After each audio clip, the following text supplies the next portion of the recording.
chocolate తెచ్చిరా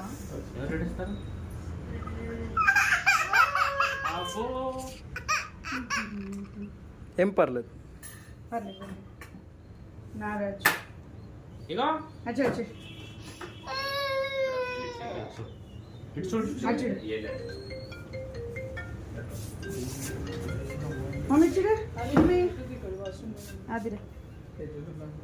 ఏం కొట్టలేదు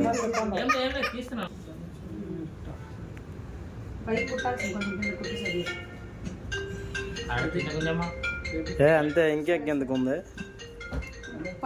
అంతే జారదు అంటే జారిపోతే అని ఫస్టే పైకి కుట్టించేస్తావా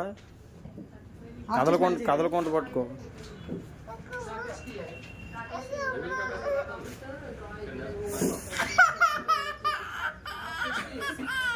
బాబా